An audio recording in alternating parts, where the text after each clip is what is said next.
compromisos. Opinión independiente.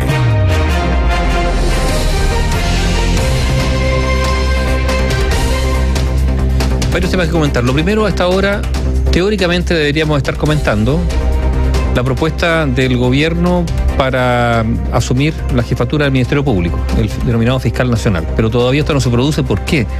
Bueno, porque el gobierno, que probablemente o aparentemente tenía una carta, se ha dado cuenta que tiene que conversar todavía más con los senadores para que esa carta tenga posibilidad de ser aceptada.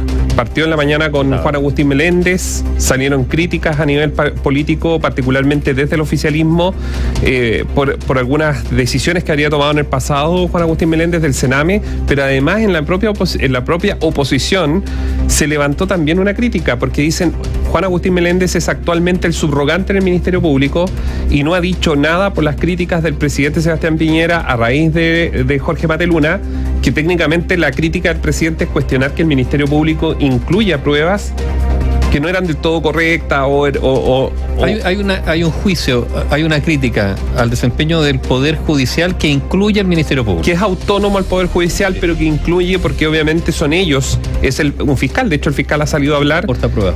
El que aporta el relato de los hechos, no es, o sea, es el testigo, es quien representa al Estado ante el estrado para decir, a juicio de nosotros, esto es lo que pasó. Y pide, o sea, y está convencido de que Jorge Mateluna participó del asalto y que se bajó de aquel auto y que los carabineros nunca le perdieron y que Jorge Mateluna nunca colaboró con la investigación y que después preparó una coartada. Finalmente esa es la teoría del Ministerio Público en torno al tema. Pero bueno, más que eso, se cae Juan Agustín Meléndez en ese minuto, entre comillas, podría volver. Sí. Esto ha sido muy dinámico. Luego aparece nuevamente Ángel Valencia, quien recordemos cercano al presidente del Senado y a otros políticos. Pero aparentemente luego Valencia ya no hay, por eso es que era tan relevante que el presidente Gabriel Boric no se baje del avión tan rápido, que esté al teléfono con sus asesores, con su jefe de gabinete entre ellos. ¿Por qué es relevante? Porque está justamente ultimando los detalles de lo que tiene que obligadamente ser un anuncio en los próximos minutos. A las 23:59 se le acaba el tiempo al presidente. Ya, pero hoy día han habido varias cosas. La encuesta CEP, que tiene muchos datos. Yo quiero tenerme en uno que es muy preocupante, que tiene que ver con la fragilidad de las convicciones democráticas de la ciudadanía expresadas en esta encuesta. ¿Por qué? Porque ante la consulta que se hace, ¿con cuál de estas frases usted está más de acuerdo? La democracia es preferible a cualquier otra forma de gobierno. Eso tuvo un máximo en diciembre del 2019 con un 64%, pero ahora cae al 49%. Menos de la mitad cree que la democracia, de los ciudadanos encuestados, cree que la democracia es preferible a cualquier forma de gobierno. Un 19% cree que en algunas circunstancias un gobierno autoritario puede ser preferible a uno democrático, y un 25% adhiere a esta frase: a la gente como uno le da lo mismo un régimen democrático que un autoritario. Grave. Ahora, uno podrá decir grave y empezar a buscar causas, pero independientemente de las causas, no tener claro que un régimen democrático es preferible a cualquier régimen autoritario habla de una fragilidad gigantesca en las convicciones democráticas, o podríamos decir en la enseñanza cívica. Bueno, pónganle como quiera, pero ahí, digamos, hay un talón de Aquiles. Y yo digo, no a la democracia, sino a la convivencia. O sea, validar un régimen autoritario supone estar disponible para que actúe como tal, coartando libertades, claro, pero si nos vamos al definiendo detalle, enemigos. ¿Qué sería lo que podría definir una persona que responde en esa línea? Yo me imagino que tiene que ver mano dura con seguridad. Desesperación frente a la delincuencia puede ser algo. Porque así. Algo que decían en el CEP, la próxima semana se abren los datos y ahí uno puede trabajar y mirar, justamente hacer el cruce. Pero lo que decían hoy en el CEP es que en los estratos socioeconómicos bajos es donde más se demanda seguridad, y puede sonar bastante obvio que los sectores un poco más acomodados pueden sentirse inseguros, pero tienen muchísimos recursos para destinarlos en seguridad. O sea, las camionetas de seguridad ciudadana en las comunas que más recursos tienen abundan. No así en quienes tienen menos ingresos, por una cuestión lógica. En los municipios no tienen cómo sostener el pago de una seguridad, entre comillas, privada o municipal. Ya, pero es una demanda que está ahí. Está bien, pero está claro que ahí hay también una fragilidad, yo insisto, una fragilidad de las convicciones democráticas. Yo creo que es un tema preocupante y que hay que resaltarlo. Ahora, respecto a la encuesta CEP, sí, uno puede ver que hay no sé la palabra desplome, pero una erosión significativa de un gobierno que todavía no cumple un año de ejercicio, una reiteración de cuáles son las preocupaciones principales de la ciudadanía, donde nuevamente la delincuencia está en primer lugar, y esto frente a un gobierno que demoró en tomar esa demanda, porque también como oposición no fue esta particularmente uno de los temas que caracterizaron, digamos, su derrotero político.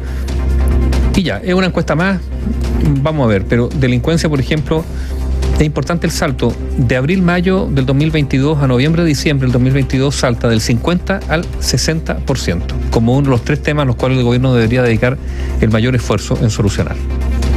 Es un salto muy, muy grande, y llegando a esos niveles del 60%, lo que habla a las claras, digamos, que es la principal preocupación que hoy día aqueja a los chilenos,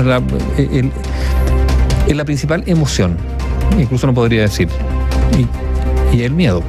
Y esto es muy complejo. Y después están las evoluciones de los personajes públicos que yo no sé si a esta altura valen mucho, ¿eh? Salvo en un aspecto, fíjate,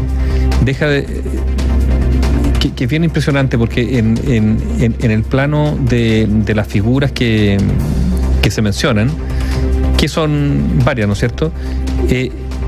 Es importante ver los niveles de desaprobación, más que aprobación. O sea, la aprobación es importante. Un candidato a la presidencia tiene que tener un borde de aprobación ciudadana. Pero fíjate, ni quienes han sido presidentes logran el 100% de recuerdo entre la opinión pública. Mira, ojo con eso. Si miramos independientemente del recuerdo de la opinión pública, ¿cuáles son los niveles más altos de desaprobación? Nos encontramos con el 57% Guillermo Tellier, con el 57% también Giorgio Jackson, con el 51% Camila Vallejo, Gabriel Boric con el 49%. Entonces uno podría decir, ojo, sacando a Guillermo Tellier, que igual es el presidente de un partido clave de la coalición de gobierno, los otros son figuras relevantes de este nuevo gobierno. Camila Vallejo, Giorgio Jackson, el presidente de la República. A ver, esto es muy grave.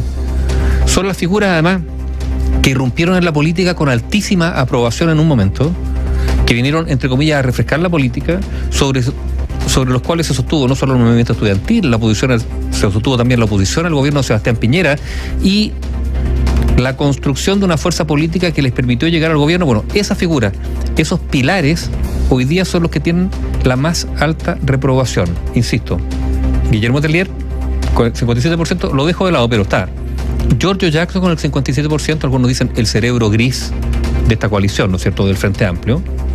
51% de Camila Vallejo, la vocera del Ejecutivo, la que da la cara, la que habla a nombre del gobierno, y después, ni más ni menos que el presidente Gabriel Boric con un 49% de calificación negativa. O sea, esto es un golpe muy, muy duro. A ver, abro paréntesis, independientemente del juicio que merezca esta y otra encuesta, o particularmente la encuesta CEP, y de lo que algunos puedan decir que tenga sesgo, está bien. Pero aquí algo se mide. Y en ese sentido, esta medición es, yo creo, muy dura para el Ejecutivo en este plano. Porque en el fondo, aquí hay un... Bueno, pero yo creo que es la constatación también... ¿Pero tan fuerte? Pero yo creo que es la constatación también de lo que el propio... Porque uno puede hablar de que el gobierno ha cometido errores y uno no está ni siquiera... Porque el propio presidente lo reconoce. El propio presidente lo reconoce, ¿no? Luego de una declaración que ha generado polémica o de algún hecho, porque además aquí nos hemos basado también muchísimo en las declaraciones. Bueno, porque en cuanto a la crisis que se desata. Porque no es menor que un presidente dice una cosa, otro poder del Estado, en este caso el poder judicial. Ya, pero él se retracta, por eso digo, son una cadena de errores. Es que... ¿Se retracta? O sea, da a entender que tienen razón y que... Un amigo me decía, sí, pero ya lo dijo. Y cuando el presidente dice algo, bueno, ya lo dijo. Bueno, eso puede ser generacional también.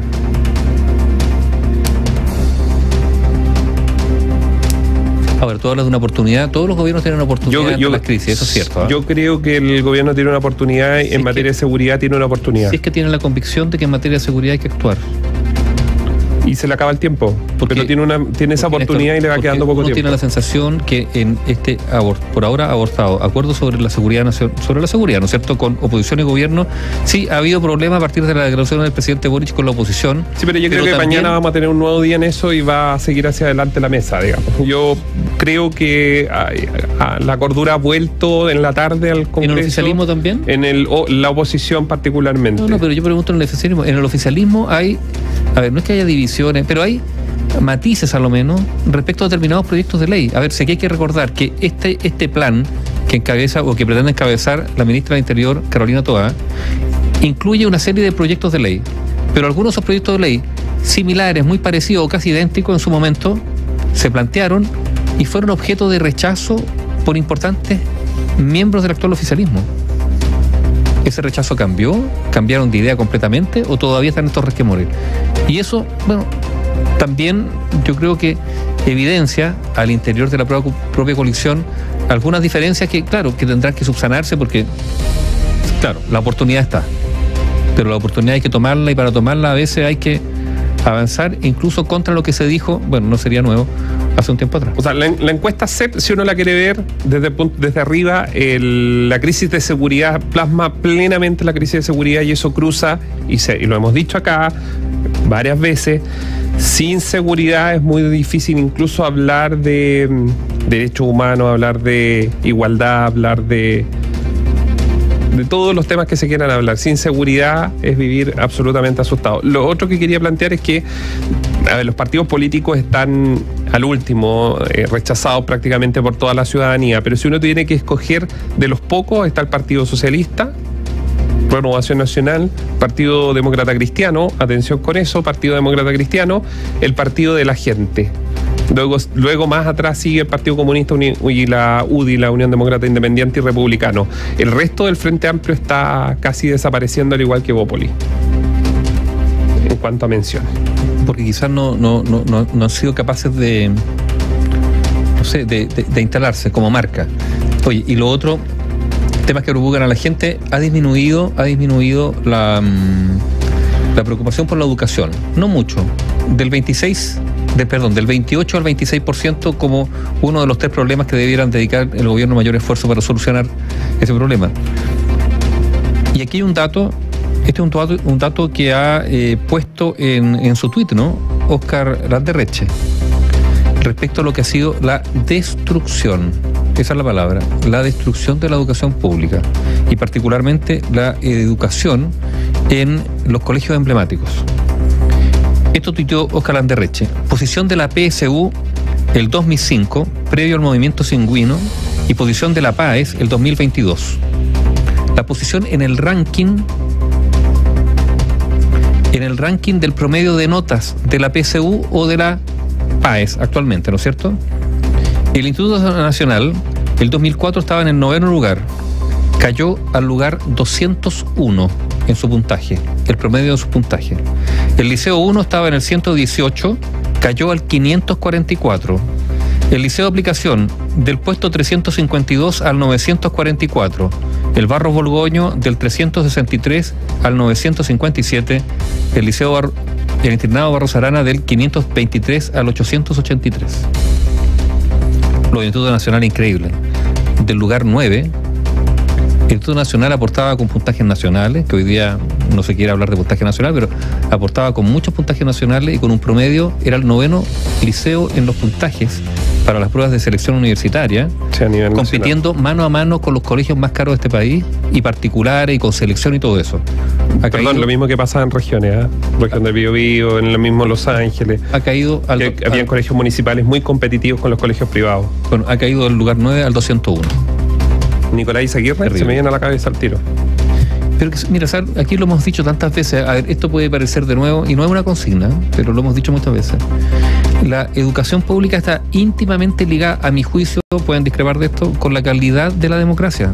Hablábamos recién de lo que a mi juicio es la debilidad del apego a la democracia, de acuerdo a esta encuesta CEP, donde, a ver, La mitad de la población cree que un régimen autoritario da lo mismo, a que a veces es preferible, o que a veces es preferible un régimen autoritario a la democracia, o que a ellos les da lo mismo que haya un régimen autoritario o una democracia, ¿no es cierto? Bueno, yo hago un paralelo con esto con nuestra educación pública. La educación pública también tiene que inculcar, creo yo, valores republicanos. Y cuando la educación pública es tan desastrosa, es porque nuestra democracia va a tener efectivamente pies de barro. Ciudadanos mal formados, no solo en sus capacidades cognitivas, laborales, etcétera, etcétera, no, en su apego a determinados valores, que son los valores de la República. Terrible. Información independiente. Opinión independiente.